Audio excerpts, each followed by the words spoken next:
वो रामपुर ही के हाफिज शाह जमालुल्लाह, हाफिज शाह दरगाही, दोनों ही थे ना, उस्ताद शागिर्द भी हैं, पीर मुरीद भी हैं। हाफिज शाह जमालुल्लाह शिकार के शौकीन, हाफिज शाह दरगाही नरम दिल थे। तो नरम दिल थे, शिकार करने के चल दर गैया। उस्ताद की जुबान उस्ताद की है, लेकिन जो उस्ताद कह दे वो हर किसी को हक नहीं है वही कहना शुरू कर दे। उस्ताद को हक हासिल है, वो जो चाहे कहे। फरमाने लगे दरगाही कि जी का चलो शिकार को दिल कर रहा है, शिकार करने चल रहे कि चलें हजरत। शिकार के लिए गए। सुन रहे हैं ना मेरी बात? जब शिकार के लिए गए ना तो परिंदा कोई देखा, आपने तीर का निशाना लगाया। निशाना लगाया ना तो हाफिज शाह दरगाही चुपके से आगे गए और परिंदे को उड़ा दिया। हाफिज शाह जमालुल्लाह समझ गए ये यही उड़ा रहे हैं। दूसरे परिंदे पे निशाना लगाया, फिर हाफिज शाह दरगाही के फिर चुपके से उड़ा दिया। तो आपने फरमाया दरगाही यहीं खड़ा रहे। क्या कहा? यहीं खड़ा रह। क्या कहा हाफिज शाह जमालुल्लाह ने? तुम भी बोलो बेटे, क्या कहा? यहीं खड़ा। आज का शागिर्द होता तो कहता 5 मिनट बाद है, बहुत देर हो गई भाई, अब खाने का भी टाइम हो गया, हजरत कुछ शायद पता नहीं ना, तो आके छुट्टी कर देते अब तक। तो आपने फरमाया यहीं खड़ा रह। खड़ा करके आगे शिकार पे चले गए। जानते हो फिर 12 साल के बाद लौटे उसी डगर पे, 12 बरस के बाद गुजरे। तो फरमाने लगे अपने साथ वालों से, मुझे दरगाहिया की खुशबू आ रही है। कितने साल के बाद? 12 साल के बाद। दाएं देखा बाएं देखा, कोई था ही नहीं, हुजूर कोई आई नहीं। फरमाने लगे नहीं, मुझे दरगाही की खुशबू आ रही है। आपने आवाज दी ना तो एक मिट्टी की चट्टान थी, वो हिली, मिट्टी झड़ी, उस चट्टान से हाफिज शाह दरगाही निकल के आए। फरमाने लगे तू कब से खड़ा है? कहने लगे हुजूर 12 साल पहले आप खड़ा करके गए थे। यहां खड़े खड़े मिट्टी चढ़ गई, घास जमाई, और खुदा की कसम जब इतने दिन उस्ताद का हुक्म माना तो मुस्कुरा के कहने लगे लगता है फिर तो भी कुछ हो गया होगा। कहने लगे कुछ हो गया होगा। फरमाने लगे चलें। कहा क्या? कहा एक काम करते हैं। कहा क्या? बोले मैं छुपता हूं, तू तलाश कर। उस्ताद शागिर्द का इम्तिहान ले रहा, मैं छुपता हूं, तू। समझ रहे ना बात? अगर इजाजत हो तो बताऊं, ना तो मैं अगली बात छोड़। और इजाजत का तरीका बताओ नहीं, कह दो सुभान अल्लाह। अल्लाह सलामत रखे। जिन्होंने सुभान अल्लाह का, अल्लाह माँ बाप के साथ उसे मुस्तफ़ा का मदीना दिखाते। फरमाने लगे तूने 12 साल खड़े रह के इंतजार किया, चल तू छुप, मैं छुपता हूं, तू तलाश कर। हाफिज शाह जमालुल्लाह ने कहा आंखें बंद कर। हाफिज शाह दरगाही ने आंखें बंद की अपनी। थोड़ी देर के बाद हुक्म दिया दरगाही ढूंढ ले। तो जब ढूंढने की बारी आई ना, हाफिज शाह दरगाही ने आंखें बंद करके नीचे देखा, ऊपर देखा, दाएं देखा, बाएं देखा। फरमाने लगे हुजूर आप मेरी आंख के पलक के ऊपर बैठे हुए हो। किसने कहा? हाफिज शाह दरगाही ने। हुजूर आप मेरे पलक के ऊपर बैठे हैं, तुझे कैसे पता? फरमाने लगे नीचे आंख बंद करके देखा, सातों जमीनें देख ली थी। ऊपर निगाह उठाई, सातों आसमान देख लिए। दाएं बाएं आगे पीछे सब में देख लिया। जब सब में देखा, बाद में अपने बदन की तलाशी ली तो आप मेरी भौं के पास पलक के ऊपर बैठे हुए हैं। आप सामने आए। फरमाने लगे चल दरगाही अब तू छुप जा, मैं तलाश करता हूँ। कहने लगे हजरत आंखें बंद कीजिए। अब हाफिज शाह दरगाही ने इतना कहा आंखें बंद कीजिए। हाफिज शाह जमालुल्लाह ने आंखें बंद की है। हाफिज शाह दरगाही थोड़ी देर के बाद कहते हैं हजरत तलाश कर लें। अब हाफिज शाह जमालुल्लाह ने दाएं देखा बाएं देखा, ऊपर देखा नीचे देखा, अपने वजूद पे देखा, कहीं नजर नहीं आए। फरमाने लगे दरगैया अरे बता तो सही कहाँ गए? कहा हजरत तलाश करो। कहा नजर नहीं आ रहा। आप फरमाते इजाजत दो तो आऊं। कहा आ जा। सामने आए। कब बता तो सही कहा था? आप फरमाते हजरत खुदा ने इंसान को 4 चीजों से पैदा किया है, आग, पानी, मिट्टी, हवा। कहते मैंने चारों चीजों को चारों चीजों में मिला डाला था। सुभान अल्लाह। नारे तकबीर, नारे रिसालत, जश्न औलिया इकराम जिंदाबाद जिंदाबाद। और उस्ताद की इज्जत किया करो, उस्ताद की कदर किया करो।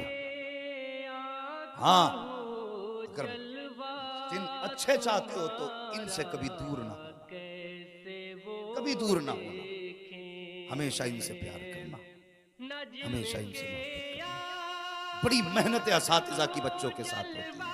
तो गांव वालों मेरी बात सुनो, क्या केड़ा वोट, हाँ बहरहाल वोट कहिए या केड़ा या दोनों मिला के, बहरहाल वोट केड़ा वालों एक बात याद रखना, अल्लाह तौफीक दे, मदरसों का ख्याल, मदरसों का ख्याल। मेरे हुजूर ने फरमाया था दीन क़यामत के करीब मेरी उम्मत के गरीबों में रह जाएगा। अगर कोई गांव का प्रधान और समझ रहा हो ना कि मैं अमीर हूँ, अमीर नहीं है, वो भी गरीब है। अमीरी देखी नहीं है, अमीर ऐसे ऐसे होते हैं जिनके बिजनेस में 3-3 लाख करोड़ रुपया लगा हुआ है, उन्हें अमीर कहते हैं। जिसकी बैंक में 10-15-20 लाख रुपये पड़े हैं वो अमीर नहीं है। हुजूर ने फरमाया दीन कुर्बे क़यामत मेरी उम्मत के गरीबों में रह जाएगा। अब दीन की जिम्मेदारी तुम्हारे कांधे पर, दीन की जिम्मेदारी तुम्हारी कांधे पर है। और ये जो 4 हाफिज बैठे हैं, अल्लाह इन बच्चों के माँ बाप को सलामत रखे।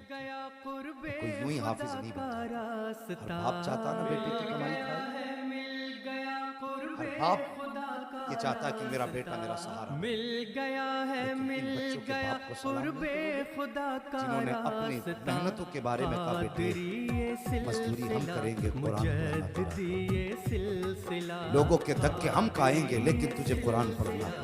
जिस दिन बाप ने फैसला किया बेटे को जुदा करने का, बच्चे माँ बाप से दूर रहते थे, इतनी मुश्किल वक्त में, इतनी मुश्किल घड़ियों में उनका वक्त बाहर रहते सिलसिला मुजद्दिदी सिलसिला 3-3 बार उठ के चेक मेरे बेटे के हाथ तो नहीं खुले, कहीं कंबल तो नहीं सरक गया, कहीं लिहाफ तो नहीं उतर गया। लेकिन पूछ इन मदरसे वालों से, जिस दिन से ये बच्चे मदरसे में आए खुदा की कसम कोई देख, सर खुला है तो खुला है, पैर खुले हैं तो खुले हैं। घर सोते थे तो माएँ उठ के चेक करती थी। अगर घर के अंदर खाने में नमक कम था तो माँ से कहते थे माँ ये खाना पसंद नहीं, इसमें नमक कम है। माँ कहती बेटे और ठहर बना देती। अगर खाने में नमक ज्यादा है कहते माँ मुझे नहीं खाना, इसमें नमक तेज है। माँ बेटे के कहने के मुताबिक उसकी फरमाइश के हिसाब से खाना बनाती थी। लेकिन जिस दिन से मदरसे में कदम रखा है तुमने रूखा खाना दे दिया, गर्दन झुका के खाते रहे। तुमने सूखा दिया, गर्दन झुका के खाते रहे। नमक तेज है तब भी किसी से शिकवा नहीं है, नमक कम है तब भी किसी से शिकवा नहीं है। और यार अगर आज भूखा बच्चा है तो कोई पूछने वाला नहीं है, अगर पेट भरा है तो कोई देखने वाला नहीं है। खुदा की कसम ये कुरान वाले हैं, यूं ही कुरान नहीं आ जाया करता है, बड़ी मेहनतों से कुरान हासिल होता है। जाओ कभी मदरसे में जाके देखा करो, ये जो 4 हाफिज कुरान बैठे हैं क्या इनके लिए मदरसे में बेड मौजूद है, इनके लिए चारपाई मौजूद है? मुझे लगता है इनके लिए भी मदरसे में चारपाई नहीं होगी। इनके लिए क्या किसी मदरसे के अंदर चारपाई नहीं होती है? ये कुरान वाले मदरसे के अंदर जब रहा करते हैं तो जमीन पे लेटा करते हैं। अब जरा इनकी जमीन की बरकत देख, जब तेरा मेरा बच्चा सर्दी के मौसम में घर पे जमीन पे लेटता है तो माँ आवाज देती है ए बेटे जमीन पे ना लेट, तुझे ठंड लग जाएगी, जूते उतार के ना चल, तुझे सर्दी लग जाएगी। बेटे अगर जमीन पे नंगे पैर चलेगा तो तुझे नजला हो जाएगा। और यार ये बच्चे जब घर पे चलते हैं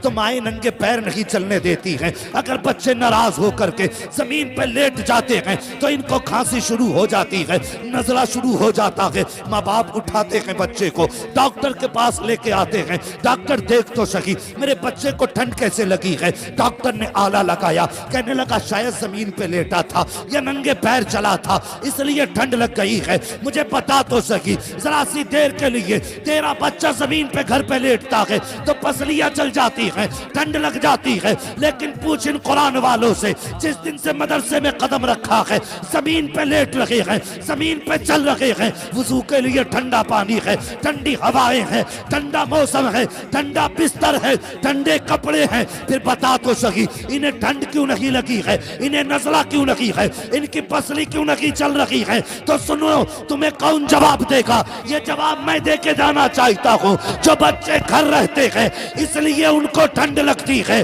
क्योंकि उनकी हिफाजत माँ बाप किया करते हैं, और मदरसे में पढ़ने वाले बच्चों की हिफाजत मदीने वाले रसूल पाक किया करते हैं।